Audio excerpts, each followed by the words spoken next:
Hi, I'm Linda, and life has thrown me more curveballs than I ever imagined. 5 years ago, I thought I hit the jackpot when I married John. He was charming, successful, and seemed to genuinely care about both me and my daughter, Emma. I already had Emma from a previous marriage, and John brought his son, Tyler, into our new blended family. I was determined to make it work, treating both kids equally and with all the love I could give. Emma, sweetie, how about we invite Tyler for movie night? I'd suggest, trying to help the kids bond. Emma would nod eagerly, always willing to try. Can we watch a superhero movie? Tyler likes those. I'd smile, proud of her. That's a great idea. Why don't you go ask him? But more often than not, Tyler would shrug off the invitation. Nah, I'm good. Got plans with my friends, he'd say, barely looking up. John would reassure me, wrapping an arm around my shoulders. He's a teenager, Linda. It's normal for him to want space. I'd nod, trying to silence my doubts. You're right, I just want us all to be close. Things took a turn 2 years ago when my parents passed away, leaving me a sizable inheritance. I was determined to use it wisely. John, I think we should set some of this money aside for Emma's future, I suggested one night as we sat together reviewing paperwork. He nodded, but something in his eyes unsettled me. Of course, but we should think about Tyler too. He's closer to college age. A twinge of unease crept up my spine. Tyler's mom is handling his college fund. Remember, we agreed on that when we got married. I know, he said, a bit too casually. I'm just saying we should keep our options open. I should have paid more attention to that moment. I should have seen the red flags. My best friend Olivia even tried to warn me. Over coffee one afternoon, she gently raised her concerns. Linda, don't you think John favors Tyler a bit too much? She asked cautiously. I bristled at first. What? No, he loves both kids equally. Olivia raised an eyebrow. Are you sure? I've seen how he is with them. It's different. I waved it off, more to convince myself than her. Blending families is hard. We're still figuring it out. Just keep your eyes open, okay? And remember, I'm here if you need me, she said, squeezing my hand. I was grateful for her support, though I didn't realize how much I'd need it in the months to come. As time went on, a nagging feeling grew inside me. Something was off with our finances. Bills I thought I paid were showing up overdue, and our savings seemed to be shrinking faster than I could explain. John, have you noticed anything strange with our bank statements? I asked one evening. He barely looked up from his phone. No, everything seems fine. Why? I don't know. Something just feels off. He finally met my eyes, his expression unreadable. You worry too much, Linda. I've got everything under control. I wanted to believe him, but then I found it, a withdrawal for $5,000 that I hadn't made. My heart raced as I dug deeper. The more I looked, the worse it got. Multiple large withdrawals, passwords changed without my knowledge. Panic set in. That night, I called Olivia. Liv, I think something's really wrong, I said, my voice shaking. She listened as I spilled everything, John's dismissive attitude, the unexplained withdrawals, the changed passwords.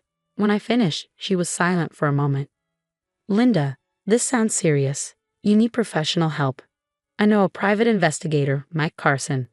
Want me to call him? I hesitated, then agreed. A week later, Mike called me into his office. The look on his face told me everything before he even spoke. Mrs. Thompson, I'm afraid I have some bad news, he began. John hadn't just been making a few unauthorized withdrawals. He'd been systematically draining our joint account, transferring large sums to an account in Tyler's name. Mike slid a document across the desk. I stared at it, struggling to process what I was seeing. Money meant for both our children's futures, money from my inheritance. There's more, Mike continued. John told Tyler this money was a gift for his future. Tyler's been aware of this for some time. That night, I confronted John. I'll never forget the look on his face, not guilt or shame, but irritation, as if I had inconvenienced him by uncovering his betrayal.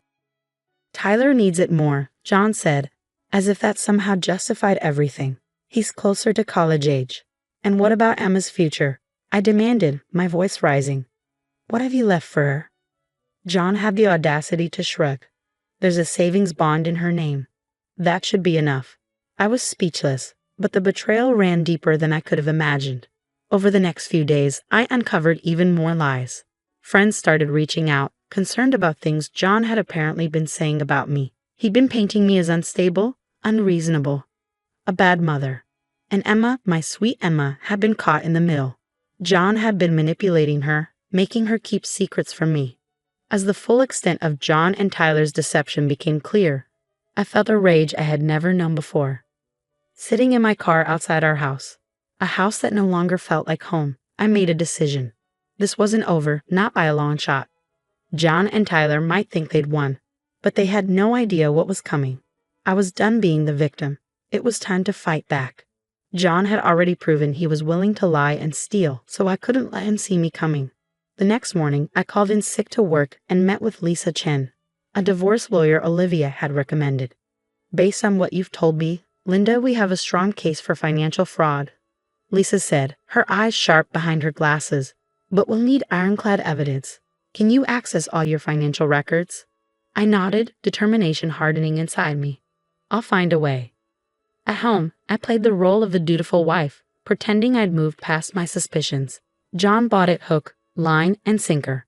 I'm glad you've come around, honey, he said one night, kissing my cheek. I knew you'd understand eventually. I forced a smile, bile rising in my throat. Of course, dear. I trust you. Meanwhile, I was gathering evidence as if my life depended on it. I reached out to my company's IT department, spinning a story about a personal project. Hey Sarah, chirped Alex, our resident tech whiz. What can I do for you?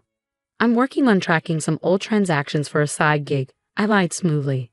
Any tips on how to trace digital money transfers? Alex's eyes lit up. Oh, I've got just the tools for that. Let me show you. Armed with Alex's tech know-how, I dug deeper into our finances. The more I uncovered, the worse it got.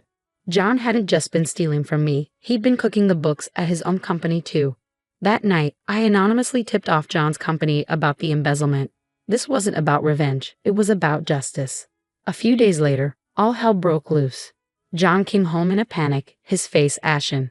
Sarah, we need to talk, he said, his voice shaking. I steel myself.